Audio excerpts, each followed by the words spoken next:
Welcome to the Cripescast. This is the podcast where we talk to people for and or from the Midwest. We are powered by Everlight Solar, and here's today's episode. Hey folks, welcome to the Cripescast. Today my guest is comedian Steve Trevino. Maybe you've seen one of his 6 comedy specials. The latest special, Simple Man, is on Netflix. He's got a lot of comedy about life, marriage, raising kids, stories of growing up, all that sort of stuff. He also does a podcast with his wife, Steve Trevino, and Captain Evil. And he's got, you've seen him around, is the point. He's currently on his 2024 Good Life tour. He was just in Milwaukee, actually, but he's got more dates to go. So check out his website, stevetrevino.com. And he will be our guest momentarily. Before we get to the podcast, I want to let you guys know that we are continuing to raise money for Doctors Without Borders. Doctors Without Borders is doing great work, especially in the Middle East right now. You can check them out, doctorswithoutborders.org, or follow them at Doctors Without Borders. And also, folks, before we get into the deal, I am on the road. I am going to be in Bemidji, Minnesota, and then going over to Michigan, Saginaw, Michigan, then Van Wert, Ohio, doing a bunch of Ohio dates, Columbus, Dayton.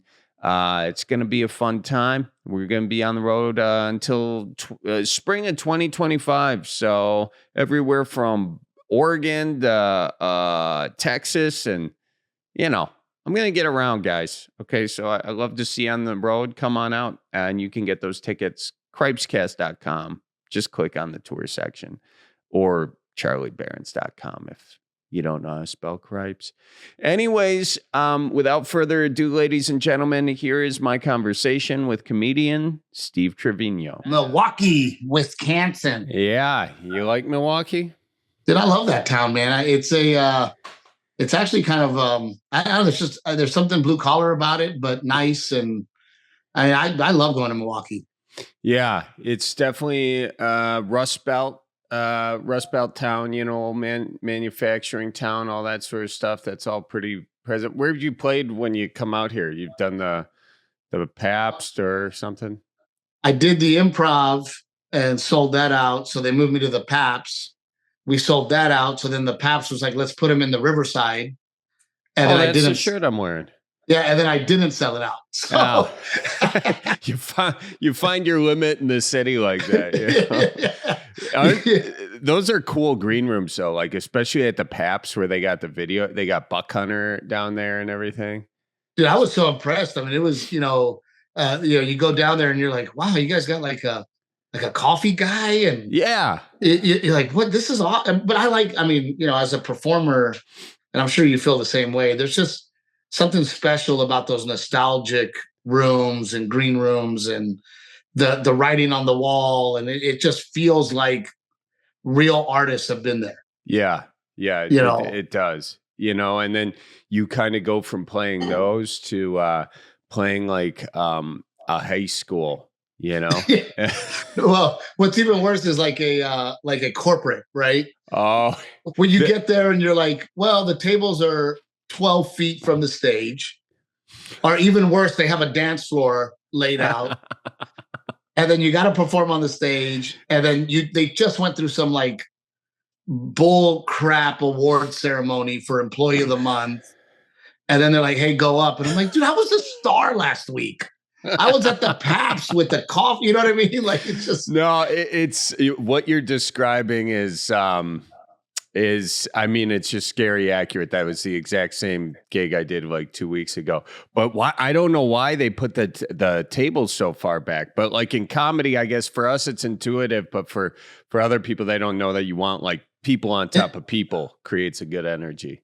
And then I hate when they go, and we decided that you're going to perform while they're eating. I'm like, oh, man, you're such a genius. Perfect. Yeah. So everyone loves to laugh when they got a steak in their mouth, Yeah. It's the worst. But I've kind of gotten to the point, and you're as successful, if not more successful than I am, where I can actually call and go, this is what I need. Yeah. The tables have to be up against the stage. You have to let them know several times that there's a comedy show happening. You have to not do it during dinner. You have to lower the lights. I mean, I give them like hopefully all the things that I can do to succeed. Well, that's a really good idea, is to do that. I have not ever done that, but I always like to, I don't even think necessarily about it till like, I'm on my way there and I'm like, that'd be a really good idea. But yeah, it's, I don't know what goes on during some of the corporate things are great, but some of them it's like, I just go, I do my set and I'm like, I'm just a terrible comedian. I don't know. It didn't work. I don't know why it's so hard to, I think if you can get laughs in that setting, then your material is truly good, So here's some of my tips and tricks that I use, right? Where I walk on stage and then I go, first of all, it's all a comedy show, right? And I want this to turn into a comedy club tonight. Yeah. So in order for it to turn into a comedy club, guys, we got to clap when I walk on stage. So let's practice clapping. But then what I do is I go, okay, where's HR? And usually they go right over here. And then I go, listen, HR, if you don't laugh, we're going to have problems. I go, so even if you don't think it's funny, but it's not inappropriate, I go, please laugh. And then that gets a laugh. And then I go, where's your boss? And then they point to their boss and I go, hey, boss, how far can I go? PG, dirty, and then sometimes he's like, just go for it. I'm like, you heard him, let's go. So that's genius. That's genius. That's kind of how I set it up because you hate failing. Like and I don't know, you've seen them, these comics that walk on stage, and I call it the phantom laughs, and they eat it, and then they walk off stage and go, dude, did you see that? And I'm like, did you see that? Yeah. You ate it. Like if I did what you just did, I would never do comedy again. I think that there is definitely that mentality that goes on, and I think there was one time I remember being that person where I was like, yeah, that wasn't so bad, and then I went back and I listened to it, I was like, what was I even hearing? Like what was I hearing on stage? Because listening back, I was like, this is awful, and that's why I always film the sets. But yeah, I think if you're not like listening back like pretty critically, because in the moment you can find like maybe a few people that are laughing and maybe you only see it here, but like if the back of the room is like dead, then that's most of the people are not right up front. But it's you have to have a little bit of delusion to do what we do. Oh yeah, maybe a little bit more than a little bit. Yeah, there has to be a lot of delusion to go, it's up to me to make all these people laugh, and I'm the only one allowed to talk. That is such an arrogant thing and a delusional thing to go, no, I belong up there, and all of you need to laugh at everything I say. Like that's a crazy person. It is. So I guess the natural question is, how did you get so delusional? I don't know, divorced parents, going to different schools every single year and trying to make friends and realizing that, being funny was a good way to make friends and to defend yourself. Yeah. And I needed to make friends and I needed to defend myself. So, the idea is, and I think it's you get family members that go, God, you're so funny. And then you go to elementary school and they go, God, you're so funny. And then you go to high school and they go, man, you're funniest in the yearbook. Right. And you go, that's it. Yeah. I need to go do this. It's the same thing with the homecoming queen. Right. Oh, you're so beautiful. And she goes, man, I won prom queen and I won homecoming queen. Well, I got to go to LA now. Yeah. And then after that, it's like, I guess I'm selling real estate, Yeah. But so you had that positive reinforcement. You grew up like a funny person. Since you had to move around a lot, you developed your like tight five of like, this is who I am. This is where I'm from. This is all that sort of stuff. And you just kept tweaking it each year, kind of. Man, and I hate to say this out loud, but I'm going to. I'm at that point in my life where I'm like, whatever. I've had maybe 2 terrible sets my entire life. Wow. Maybe 2. And when I say that, I mean like eating it, right? I'm not saying that I was funny my entire time. I take it back. I was always able to get laughs. Yeah. Maybe the material wasn't great, or the content of the material wasn't great, but I just always had this confidence about myself that I could get a laugh. There's only been 2 times where I didn't get any laughs. Everybody was awkward. I was awkward, and I wanted to kill myself. And I shouldn't say that, but that's the truth. Like, it feels so bad that I wanted to crawl in a hole and disappear. But that only happened twice. It's not like it wasn't I used to go to the Comedy Store and watch guys, and I would go, why is this person still doing this? Yeah. But then 2 years later, they were great. Yeah. One of the biggest touring comedians, and I won't name any names, and he's hilarious. When I first moved to LA, he was the worst comic I had ever seen. And I thought to myself, this guy, what are you doing? Now he's absolutely hilarious and sells out arenas. So I guess with time and that confidence, you can get there, right? But I don't think that I would have had the heart to continue to try to get there had I had those sets. Yeah. And it really does take a level of close to insanity or close to something to, I don't know. I don't know what it is. I don't know if it's ego. I don't think it's ego because, well, there's definitely some ego because to go up and do as badly as I've probably done on stage that I know I've done, and then to get back, that can't be a death of ego. There's got to be something in there that gets you back up. I think there's ego. I think there's a little bit of arrogance. I think there's a little bit of tenacity inside of you, right? Where you're, it's one of those, I kicked you and you're going to get up, and I kicked you and you're going to get up, and you just have that attitude of like, I'm going to win. But I think that's in life, man. In life, if you have that tenacity, if you have that grit of I will fail, but I'm going to go again. And in my career, no matter how funny I've been or how funny I have been, I have been able to have to go, I got to find another way. I got to go to social media. I got to produce my own specials. I got to continue to figure out, if I would have said, look, the industry's not calling, I guess hang it up, I would have been done. We wouldn't be having this conversation, but it was still that ego of, no, I belong here. My material needs to get out there. I got to get on stage. I got to self-produce. I got to do something. And I think there's some tenacity behind it as well, 1,000%. Yeah. I mean, and so like, let's talk about sort of your career, because you've been in this business you've been in this business longer than me, and you've seen like a lot of different changes in stand-up comedy. But first time you got on stage was like, you were a teenager, right? Second grade. Okay. I wanted to be a comedian from second grade. I went to the talent show and auditioned to be a comedian. And the crazy part is there was another guy that also auditioned to be a comedian.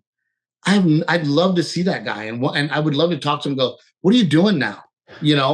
But I just on second grade got on stage and wanted to do stand-up. And when you grow up in Gregory, Portland, Texas, where I grew up, and there was no comedy club. The town I grew up in had 1,800 people in it. The town next to us had 6,000 people. So combined, we made a high school. So I didn't even know where to begin or where to go or what to do or how to do it. And then my cousin calls me up and he goes, man, I live next to an improv comedy club in Dallas, Texas. And I was like, I'm going. So at 19 years old, I was already doing stand-up. By 21, I was on my first big national tour. And then by 24 or 25, I was already headlining improvs and Funny Bones. Wow. So I've had a great career in the fact that I've always been able to make a living doing it. But it wasn't until I self-produced a special, broke it into clips and put it out there that I went viral. But I'm also in that generation where you were still hearing about guys that were getting sitcom deals and development deals, and they would do the Tonight Show and get a deal, or they would be performing at the Comedy Store, and before you know it, they were in a sitcom or a movie. So I was in that in between where things were changing, and I quickly realized that I got to change with it. I can't, the development deals aren't happening. They're not doing many sitcoms around stand-ups anymore. What am I going to do to create my career? And I just jumped on the social media wagon because it was happening. Yeah. Dane Cook was using MySpace to become the biggest comedian in the world. And that was kind of the switch for me. But the opposite is true for these young cats, man. These young guys come into the business and they already know to go straight to TikTok and straight to, and then they go, oh, well, these crowd work clips are going viral. I'll do that. But at the same time, they're not working on their craft like I did. They're not scrapping it out in the comedy clubs trying to become a good comedian. They're great at social media. Mm-hmm. So I'm in that in-between generation of both. Yeah, and that is a tough distinction of like being a great crowd work comic or a great. I almost think it's all different for the crowd work that works on social media clips and the crowd work that works in the room. That's almost two different skill sets. Yep. But what does it mean, like, for you to be a great comedian? What does a great stand-up special have? Well, first and foremost, and this is just my opinion, because I think that a lot of people differ from this opinion, it should be funny. I look for laughs per minute, LPMs, okay. I call them, right? Okay. I want my laughs per minute to be super, super high. So can I interrupt you just for a second and say, like, the way with the seriousness that you just said, it should be funny. Yeah, dude. It was hilarious. I don't know. But, all right. but it's funny because it's true, right? And you see these stand-ups now and you go, wow, this person is considered comedy. This is a stand-up comedy special. And look, there's different strokes for different folks, and I'm sure people love it. But for me, when you think about stand-up comedy, it's supposed to be laugh out loud funny. Yeah. But you also, to be a great comedian, you also have to make people think. One of my big ingredients for my stand-up is heart. Mm-hmm. I want there to be some real moments and some heart in there and some real feelings of touching your soul and touching your heart while I make you laugh hysterically.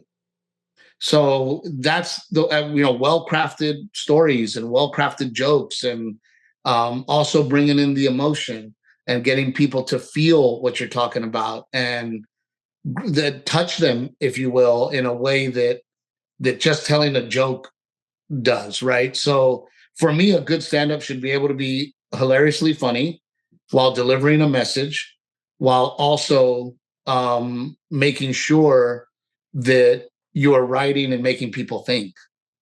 So that to me would be an amazing special. Yeah, I mean, and you do bring a lot of heart into your stuff. I remember you have this one bit about you and your wife listening to arguments in the grocery store, and then like the argument was about a bag of chips. Sorry to retell your bit for the audience, but you got a bag of chips there, and they're fighting over the bag of chips, and then you tell your wife, and you guys start repeating their argument. Yeah, like, I always say, how are we fighting their fight? Yeah, I was just trying to tell you their fight because I thought it was funny. Now, how the hell are we fighting their fight? But those are also real moments that happen to me and real things that happen in my life. And I think that for the people that love what I do, they go, oh my gosh, it's so real, it's so relatable, it's so close to mine and my wife's life. I'm on board, right? And I think that a lot of times comedians go, oh man, what's funny about that football locker you have behind you? Let me write a joke about, let me write a joke about that football locker in a dude's house that has his hat backwards and you know what I mean? And to me, it's like I don't write jokes about things. I tell the story and I insert the jokes inside the story. Yeah, yeah. And I mean, have you always been that kind of comedian? Because I mean, I guess what you would be describing, are you talking like the difference between like a storytelling comic and sort of an observational comic or a one-liner comic? Yeah, I mean, and I try to combine actually all of it, right? I try to go, I'm going to tell a story, but I'm going to do an observational story and joke, but I'm also going to write a great one-liner, and I'm going to tie it all into a bow. But I wasn't always that. I was always able to get laughs because I was always very physical and very confident. I can't tell you how many times I humped the stool to get a laugh, right? Because I was good at moving my body and being physical. And then there was a big moment for me at the Comedy Store and watching Chris Rock craft a 1 hour special.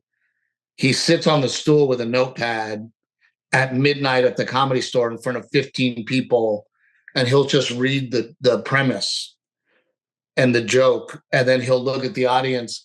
And then I saw him then piece it all together. I saw him get the joke, and then I saw him make the words work. And then once he got the words to work, then I saw him perform it. And that for me was a big light bulb where I was like, oh, he's making sure that even if he didn't perform it, it works. I see. So, because people laugh at anything, his thought was, I'm Chris Rock. People are going to laugh at anything because kind of the way I say things is hilarious, which is true. And they love him already. So he just wants to boil it down to that first. Yeah. So he took his cadence away. He took the delivery away, and he took the performance away. And he just wanted to make sure that the words worked. And man, that was a huge light bulb for me, because I was like, man, if I can learn to write and then tie in this physical ability I have and my cadence and my delivery, then I can become a good comic. So that's what I started really working on. And I think it paid off. Yeah. I mean, so is the Comedy Store sort of the place you came up, and when did you make the move from Dallas? By the way, I lived in Dallas for a little bit. I did the news out there at the CW 33, formerly the WB. Yeah, Jagger was all over that, the radio DJ. Yes. Yeah. Yeah. He's such a dude. That guy used to come to the Improv, and he would just walk in because he expected to be comped. Like it was it was unbelievable. Like he would just walk in. I'd be like, "Hey, sir," and he'd be like, "No, I'm good." I'm like, "Oh, okay. I guess you're good." But I did because we worked. He, I believe, was at this. There was some concert there, right? Some concert in Irvine or something, and I was supposed to introduce Fits and the Tantrums. So I'm excited because I'm like, I don't know, 25, 26, and I do the news. So this actually feels like more what I want to do is be on stage in front of people. So I'm super pumped. And then it's like a minute before I'm about to introduce Fits and the Tantrums, band I liked, and then up comes Pauly Shore with yeah, exactly. He had a camera crew, and he goes, in the very Pauly Shore way, I think I'm going to introduce Fits and the Tantrums, bro. So he bumps me to introduce Fits and the Tantrums, and it was hilarious, man. He had this crowd of people. He was like, "You guys remember Encino Man?" Just going off, doing his thing. Yeah, he's I get a kick out of that guy. Do you know him at all? Being at the Comedy Store. Dude, I love the guy. I always like to look at people kind of as a whole, and the fact that this guy was being babysat at Hollywood parties with Robin Williams and Richard Pryor and Sam Kinison, for him to be as hardworking as he is and actually still be alive is very impressive. Yes, yes, absolutely. And he works hard. I mean, the guy works hard on his stand-up.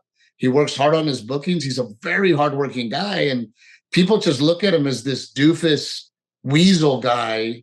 And he's not, man. The guy is nonstop at the Comedy Store. You go there during the day, he's in the office working on bookings and deals. And he's just a hardworking dude. But, I gravitated to the Comedy Store because it was the hardest. it was the hardest room. And when I moved to LA, everybody was afraid of it. And you had all the people that hung out at the Improv. Then you had all the people that hung out at the Laugh Factory. And then all these savages hung out at the Comedy Store at that time. And I would watch everybody go on stage in these different rooms. And the most challenging room was the Comedy Store. So I was like, if I can get good here, then I can be good. Mm-hmm. And, I was just looking for the more challenging room and the harder path, because I know the harder path leads to, being better. So when I saw the Comedy Store, I was like, man, I got to go hang out over there, and I gotta figure out this stage. And, because for several years in Dallas, I was the house MC at the Addison Improv, but I'm getting these badass headlining weeks with, big names and sold out shows. And I thought I was amazing, and then I go on tour on the Three Amigos tour, and we're doing arenas, and I'm killing. I'm like, man, I'm going to be famous tomorrow. I'm so good. I walk on stage at the Comedy Store, and I was like, oh my gosh, like, this is hard. But yet these other guys are killing in here. I got to do that. So that's why I gravitated to the Comedy Store, because I wanted the more gritty, the harder room to really sharpen my tools. And I think a lot of times, man, people take the path of least resistance, and I'm kind of a stubborn soul, man. I'll go the hard way, because my whole life has not been easy. I've worked my whole life, and it's just my attitude. Let me conquer the hard stuff instead of staying in a comfort zone. Yeah. Yeah. By the way, what was your first job? Oh, roofing houses at 12 years old. Oh, wow. Yeah. My dad put me on a roof at 12 for my uncle's company, and I would roof houses. We would build hurricane shutters. We would paint like 7-Elevens and Circle K's, and so I worked construction with my uncle from 12 to 16, and then I started waiting tables at 16, and then worked the door and waited tables at the Improv, and then I've been a comedian professionally since I was 21. I turned 21 on the road. Wow. Yeah, do you think it's that early work ethic? Is that where it came from? The work ethic, working with your dad, working with your uncle, construction, that bled into the comedy stuff? And I took a blue collar approach to stand up. I was like, I'm gonna find a way to outwork everybody. And if there's a $25 set, and then I can run over across town and get another $50 set, and then the next day I can do it again, and then I can get 100 here and 100 there. And little did I know, doing all those sets made me a better comedian. But I was like, I am not getting a real job anymore. I'm going to work my ass off.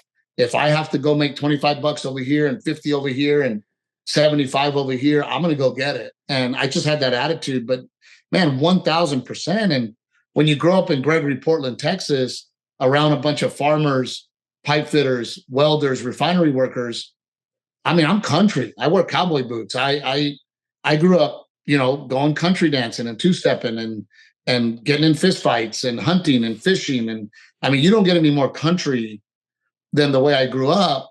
To then go to Hollywood, I didn't know how to network. I didn't know how to, to get a headshot together or a website together. I was like, man, I'm going to freaking go on stage and try to be the best I can be. When you got to LA, did you have like a crew that you came up with, or did you kind of do it? Were you kind of like a lone wolf? And I was kind of a lone wolf, only because I didn't come up with any of those guys. A lot of those guys started the door together, so they had their little group. I was in Addison doing my thing, getting on the road, touring. Then I moved to LA. I'm already touring. I'm already on the road. I'm working for a show on Comedy Central, and I'm a kid. I mean, I'm 23, 24 years old.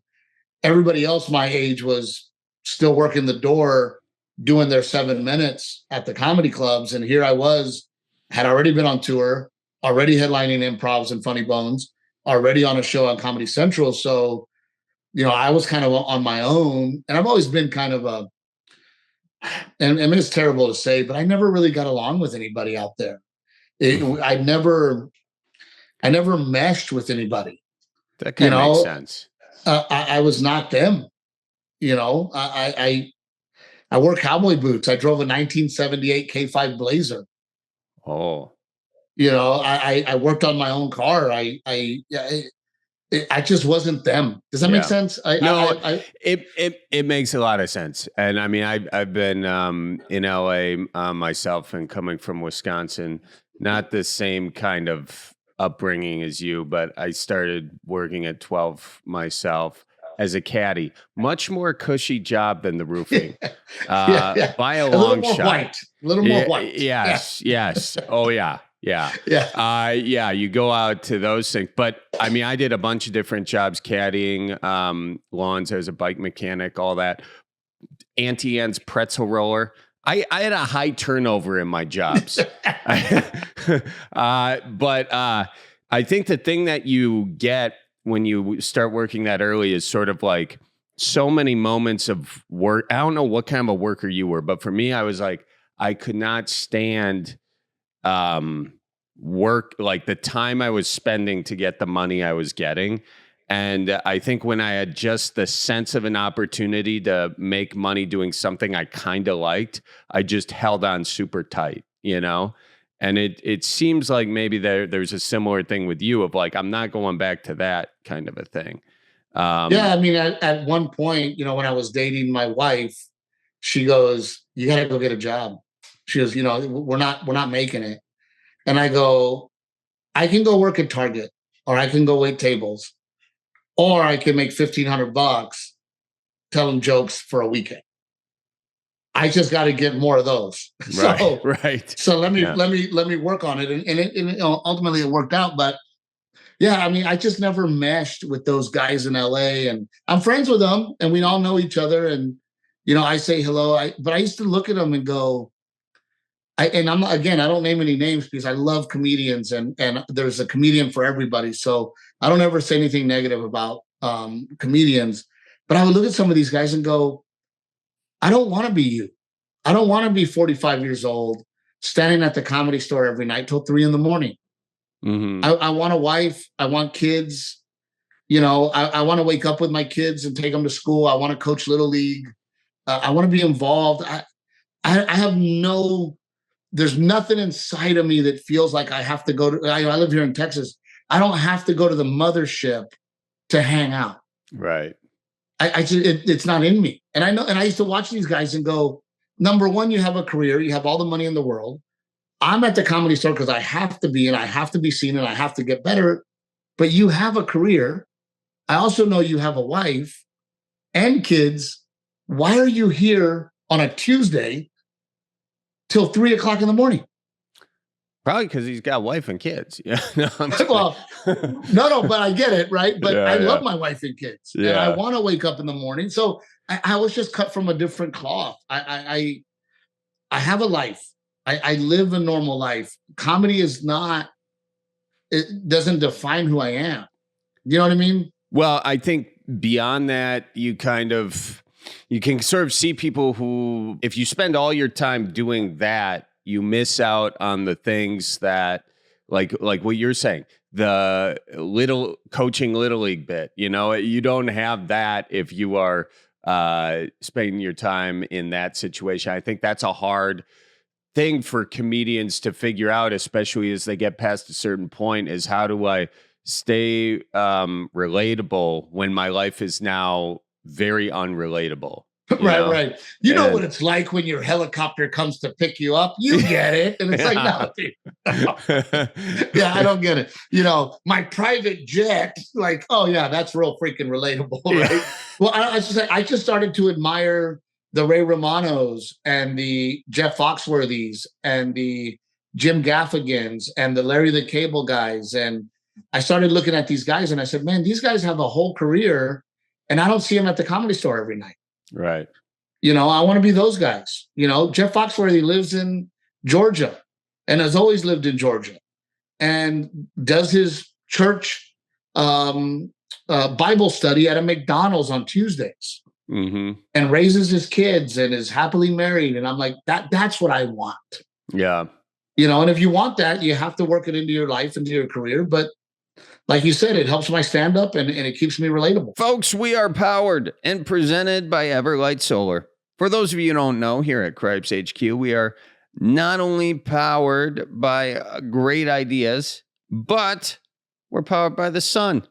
You like that? How I just complimented my ideas and called them great? Anyways, the sun does more powering, all right? But we've had solar panels on this roof for a few years now, and let me just tell you, that is a great idea, okay? Because you're not paying.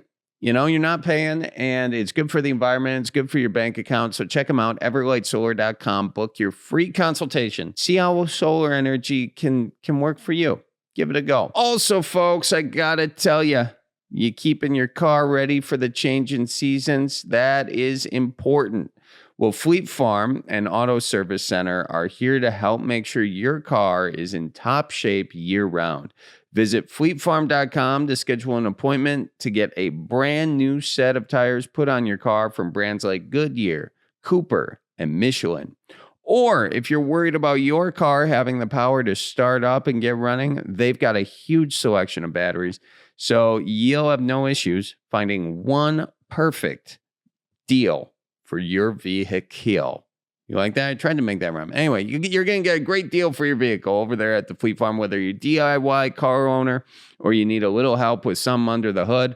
Fleet Farm's got you covered when it comes to everyday care. And folks, aside from listening to this show, which thank you so much for doing, there are a few different ways you can support. You can buy merch on Cripescast.com. Click on the merch section. We got all the Manitowoc Mint merch there. Everything from hoodies to playing cards, koozies. Oh, and we got a new beanie for the Barron's Old Fashioned Brandy, hot off the merch presses. So check that out. We got tickets to our show on the road. Click on the tour section. I'm coming all around the U.S. over the next 9 months, so hope to see you guys on the road. And of course, patreon.com/Charlie Barons. That gives you access to extended cuts, deleted scenes, bonus sketches. Oh, and even ticket links. So right now, if you go to Patreon, if you subscribe, you're going to get first access to tickets to the show. So anyway, check it out, patreon.com/Charlie Barons. And thank you guys for listening to the Cripescast. And here we go back to my conversation with Steve on coaching Little League. What, there are a lot of parents out there. Some of them I know who are considering being a coach. Do you have any advice for them? Maybe three pieces of advice, anything you want to tell them? Don't be the head coach. Do not be the head coach. Do not have to break parents' hearts. You have, just like in comedy, you have delusional parents, and you have to deal with that. I mean, I'm the assistant to the assistant to the assistant. And I still have parents calling me going, Steve, I think this or I think that. Can you help us? And it's just like, I don't make the decisions. I go out there. I'm the hype man. I help out. I have fun. I want my kid to see that I'm involved so that when I go on the road, maybe someday when I'm dead and gone and my son's a grown man, he can say, you know what? My dad tried. My dad went out of his way to be with me. My dad went out of his way to coach. So my advice is don't be the head coach, number one. Number two, shoot everybody completely straight. Mm-hmm. Right? Don't hold back. And once they learn that you're going to tell them the truth, they will stop calling. Like the truth will set you free. Yes. Once you sit there and you go, your kid has no business on this team, but he is on this team because your check cleared. And we're going to do our best to make him a better player because we love your kid. Uh-huh. But don't bitch because he sits on the bench because that's where he belongs right now. And all of a sudden, your phone call stops. Mm-hmm. So, but I mean, I just love being involved. Yeah. Because I coach jujitsu and football and baseball. Yeah. Do you see in coaching, do you see sort of other coaches that do the thing where they take it too seriously? Oh my God, dude, all the time. And as a matter of fact, I've had several times where I've had to go, hey man, let's go have coffee. And then we sit down and have coffee and I go, hey dude, they're 8. Like, are we aware that they're 8? Nobody's going to D1 baseball right now. Let's chill out. Yeah. Let's make it fun and let's have a good time doing it. Of course we want to try to win, but dude, chill out. Some of these dads, winning a championship ring to them with 8-year-olds is their entire life. That's what I was asking. Like, where does that, is that it? Like they're sort of living vicariously through their kid, or do they think themselves that they're going to go from Little League to high school to college to the majors themselves? Like, where's the mentality? Is it for their kid or themselves? I think there's a little bit of both. I think there's a little bit of living vicariously through their kids, and then a little bit of, I want my kid to go pro. And my philosophy is I'm just trying to raise a good man. Yeah. That's it. I want my kid to be a good man. Baseball teaches a lot of those lessons: how to win, how to lose, how to be a teammate, how to root for your teammate when they're not doing well, how to be a leader. It teaches a lot of things that I'm trying to teach. I'm not trying to raise a D1 athlete because his college is already paid for. I want him to have a good time, hang out with his homies, stay out of trouble, and be a good man. That's my goal. Mm-hmm. Yeah. That seems to make a lot of sense. Yeah. I just still imagine some of those like Little League coaches, they just see that Little League World Series on at the bar once a year and they're like, I want to be that guy, Yeah, and they do. And what they don't realize is, my son is very, very good, man. And he's ranked at 9 years old. He is ranked as one of the best players in the country already. Holy smokes. And people come up to me and go, how do you do it? And I go, 0 private lessons, number 1. Number 2, my son loves it. He absolutely wants to play all the time. And you know what I do? I play with him. Mm. It's that simple. I play with my kid. He freaking loves it and wants to play. I don't hire batting coaches and I don't hire and all these other guys. He's got, private lesson on Thursday and for batting. And then he's got a private lesson on Saturday morning for fielding. And I'm like, guys, you're beating these kids up. And I never yell at my kid. As a matter of fact, my kid will yell at me while we're practicing. I'll walk off and my son will go, Dad, where are you going? And my response, and he already knows my response, my relationship with you, son, is more important than baseball. And you're worked up, you're yelling, and that's not fun for me as a dad in our relationship. So I'm not upset that you missed the ball 5 times in a row. I don't care. You're the one making a big deal, and I'm not comfortable with it. So I'm going to go inside. And then he'll go, no, I'll fix it. I go, great. Because my relationship with you is more important than you hitting a home run. Wow. Now, is that the way you were raised? No. How would your dad have handled that situation? Dude, my dad would have been like, get your shit together. You want to play ball or not? Pick your glove up, put your ass down, let's go. What is wrong with you? You're wasting my time. That's what I got, right? And then I'm over there crying. Now you're crying, you little bitch. And it's like, oh, awesome. Dry him up, or I'll give you something to cry about. Yeah. All healthy, Dad. This is awesome. I think I'm going to go be a comedian. Thanks for the abuse. Yeah. Do you ever want your son to be a comedian? Feel like, maybe you should give him a few more bits in his repertoire? Never. I don't want my kid in this business at all. Yeah. It is a dirty, gross business. And as a Mexican American, he has no chance. It is impossible almost. And I hope that changes. And I hope that it gets better. But as a Latino in this business, it is literally almost impossible. Yeah, dive into that a little bit. I'm a pretty white guy on both sides of the deal. So if I were doing roofing, I would be very sunburnt immediately. Yeah. I would have melanoma right now. They'd be calling you güero. They'd be like, oh, here comes the güero.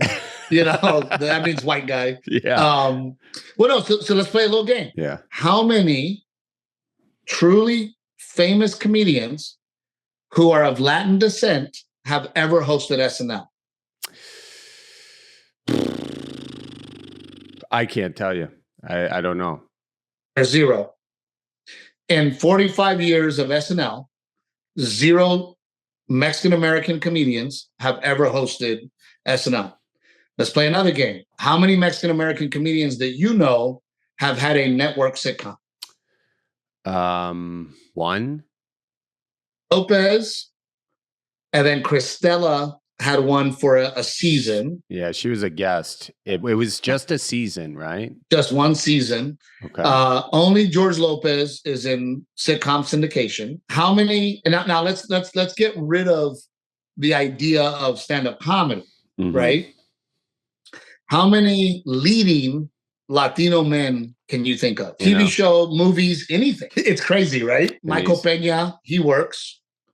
Sofia Vergara, Eva Longoria, Salma Hayek, Antonio Banderas. But we're already running out of names. Yeah. No, right? Yep.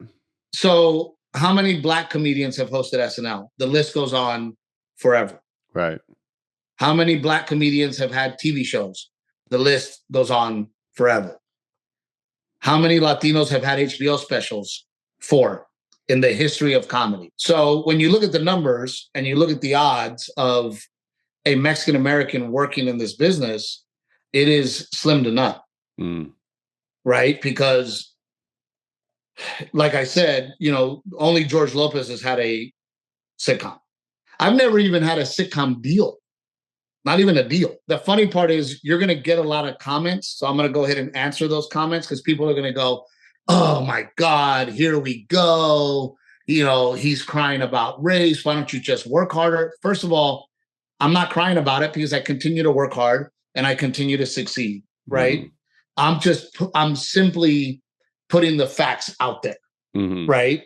And I had to work, and I continue to work my butt off to continue to succeed. Every one of my specials is self-produced. I produced it. I paid for it. My wife directed it. I paid for it. No, I've never been given a special. Now, Simple Man was paid for partially by Netflix, and I greatly appreciate Netflix for doing that.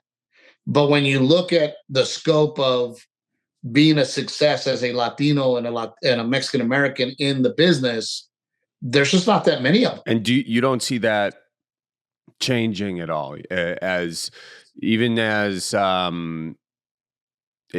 don't see that changing.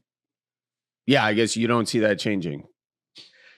You try, John Leguizamo, man, good for him. He you got to look at his Emmy speech because he talks about this exactly in his Emmy speech. And he says, well, tonight I'm less angry.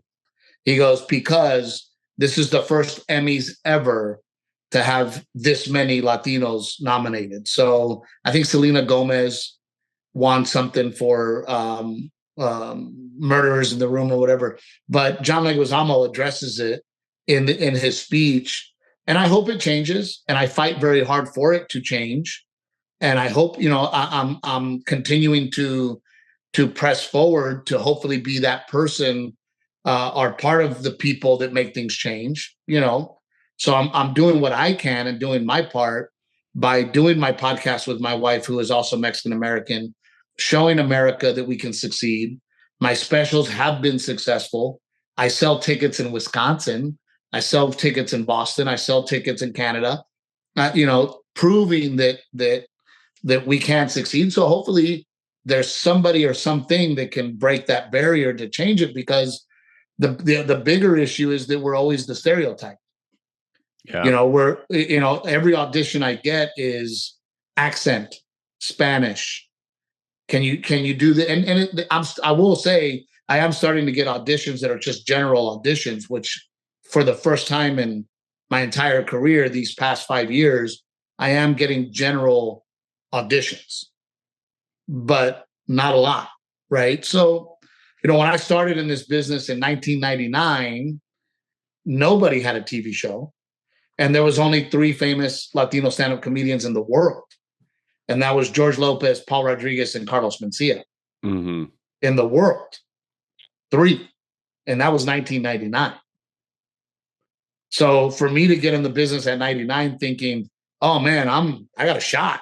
I was out of my mind because at that point, George Lopez didn't even have a TV show. Yeah. Yeah. I mean, and in a lot of ways, you kind of look at where the industry as a whole is going, and that's frankly imploding in a large way.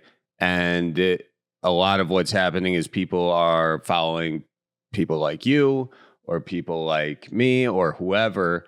They have sort of a niche audience. And then you get these sort of like, you have a whole production company in addition to a touring thing, you know, with the podcast and your clips and all of that.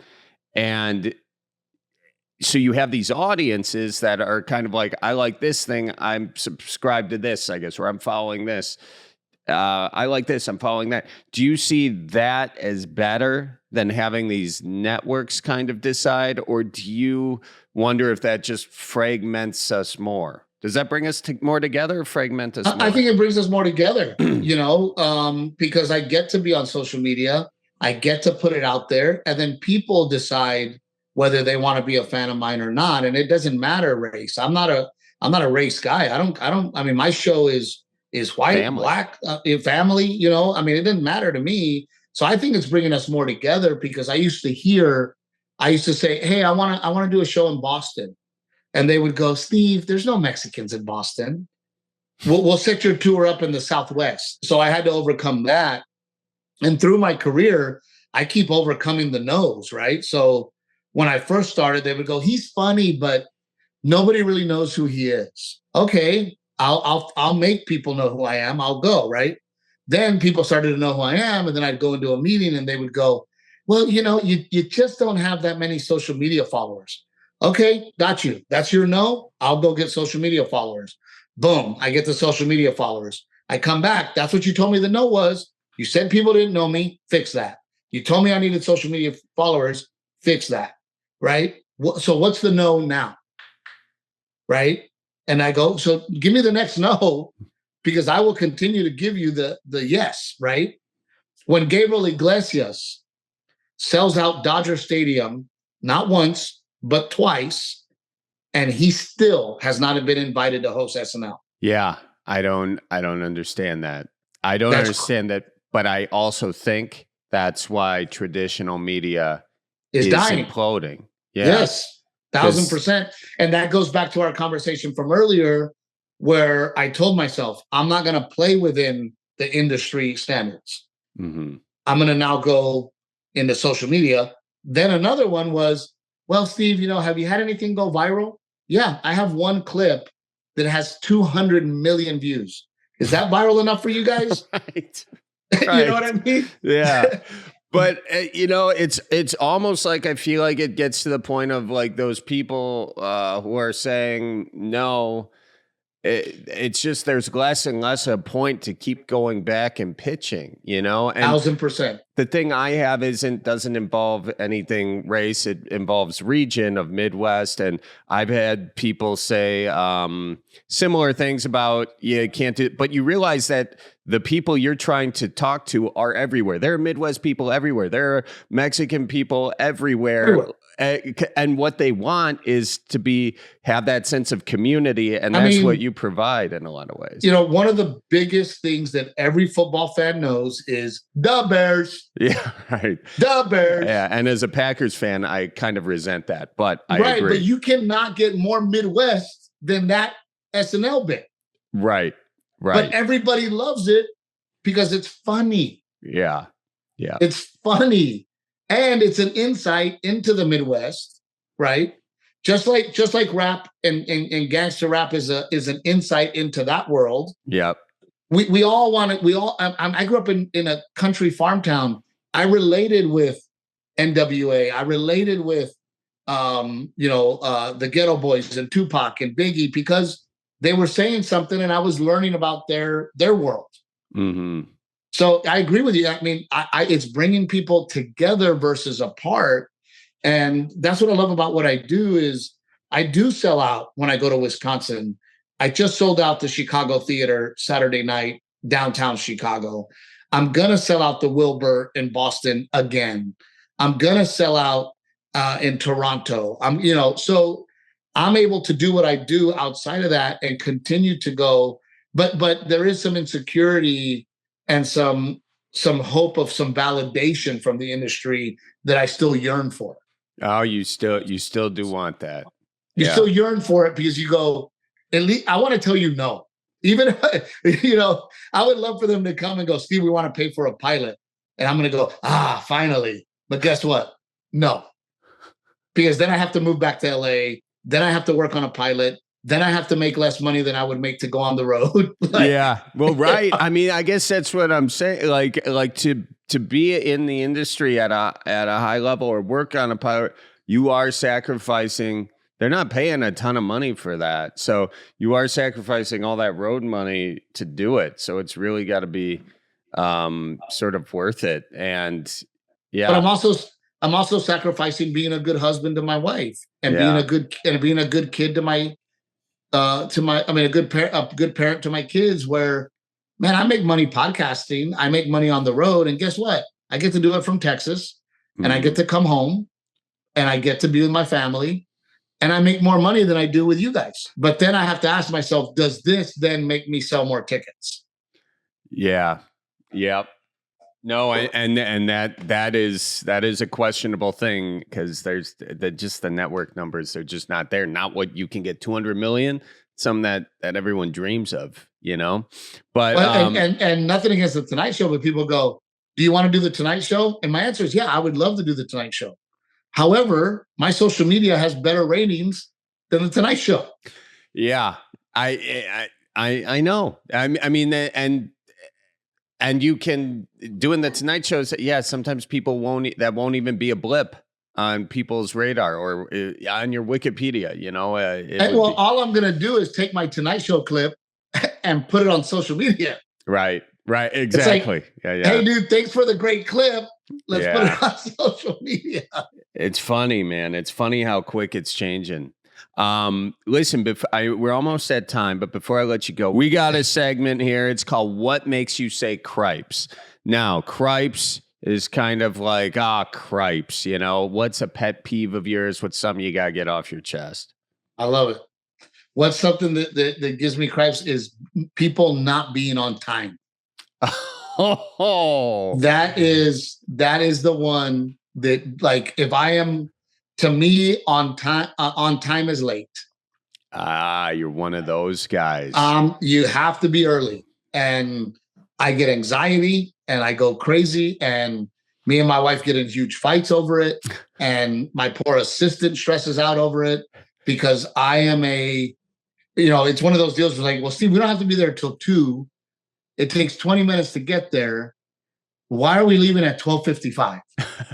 Because cripes, if I'm late, something could happen. I could get stopped by a train. I could get a flat tire. I have to be early, and I have to have other people be on time. And when they're not on time, I will never. And by the way, we need to work together. I would love to have you on one of my shows. Oh, that would be awesome. But I would never fire a comedian. I've only done it one time because they were late once as an opening act. Then the next day they were late again, and I fired them because I'm like, buddy, we talked about this. How am I here and I'm the headliner before you? Yeah. You're the opening act. We all need to feel comfortable that this show's going to start. And you showed up late once. I had a conversation with you about it, told you, don't let it happen again. And then it happened again. You're fired. Yeah. So that's the thing that makes me go cripes. Where did that come from? The being on time thing. Was that your dad thing? Was that working at 12? Where did it come from? My dad, for sure, always instilled in me that you should be at your job 30 minutes before, that your job needs to see you there, that you need a moment of relaxation before you work, and make sure that if anything happens that you're there. So a lot of it was my dad, but I'm also dyslexic. So I'm also afraid that there's some anxiety there of, like, did I get it wrong? Am I going to screw up? I don't want to screw up. I want to get it right. Yeah. So I have learned over the years that I can avoid my own mistakes by getting there early. Got it. So That's really interesting. I like hearing where you come from on that. I grew up in a family of 12 kids. Jesus, and I'm Mexican. Good Lord. It's a Catholic, Yeah. there was no plan on that. And it was cold. It was cold. It was cold and there was nothing good on the TV. But so when we grew up, we were late for everything because there were 12 of us. And so that's something now that each one of the siblings has taken on. My whole family is late for everything, except nobody in my family now has the excuse of 12 kids. 12. Yeah. In one station wagon. You have your own car. You have your own stuff. We had a 15-seater van. Fit everyone in that one with the big ass that hangs out, one of those church vans. And you know what's even crazier? In Hollywood, I have literally been told, can you not be here so early? Oh, really? Like, it makes people uncomfortable in Hollywood. Well, I mean, LA, that's the traffic in Hollywood has just allowed everybody to be late and it to be, kind of the fine thing, I was sitting here waiting for 10:30. I sat down at 10:15. Shit, I was late for this interview letting you in. I pissed you off right off the top. No, I was telling Tatiana, my assistant, I go, it's 10:30. What's going on? What?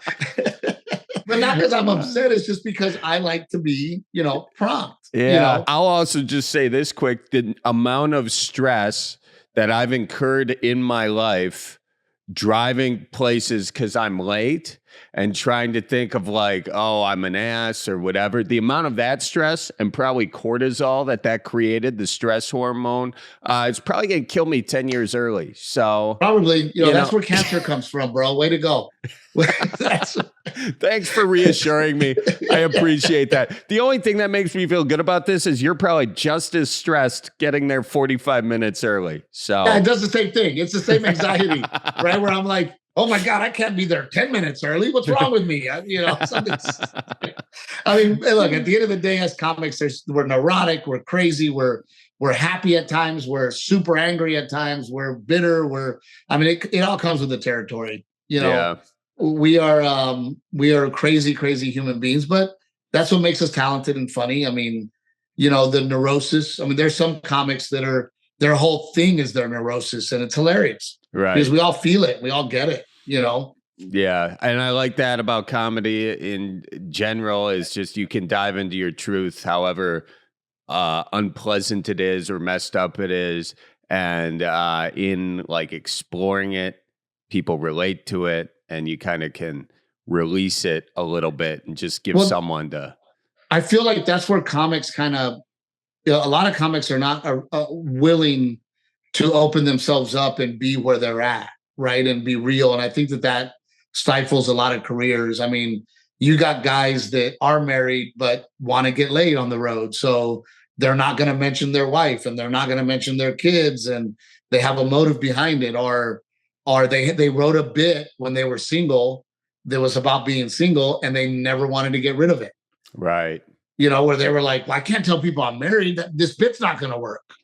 Then write a new bit. Write a new bit. Right. So, I think it does hold people back. And I think what makes me successful is I have no problem being who I am. And that was actually the big leap in my career when I was very comfortable in being married to my wife. When you embrace that.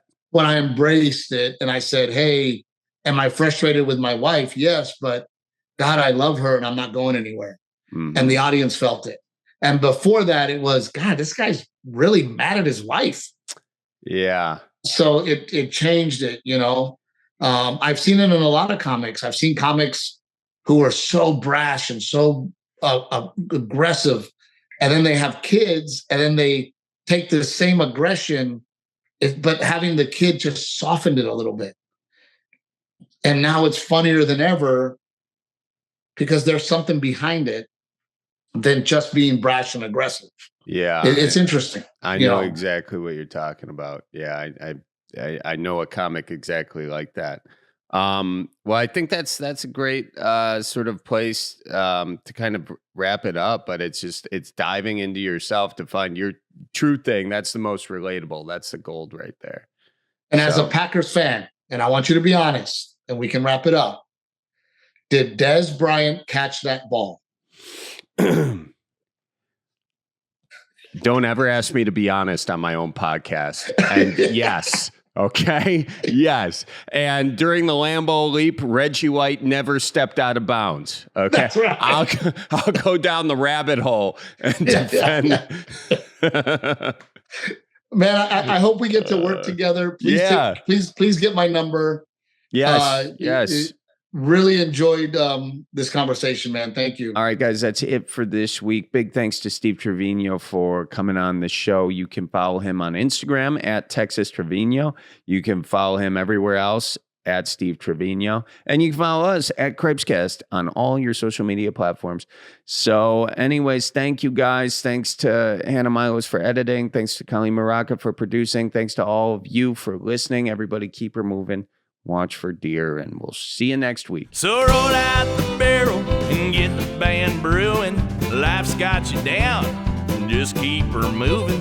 It's on Wisconsin, the Badgers say it's the old Wisconsin Jubilee. You know, sometimes when you're ice fishing, you put your foot in the walleye hole and go ass over tea kettle and you think you're done. No, you gotta keep her moving.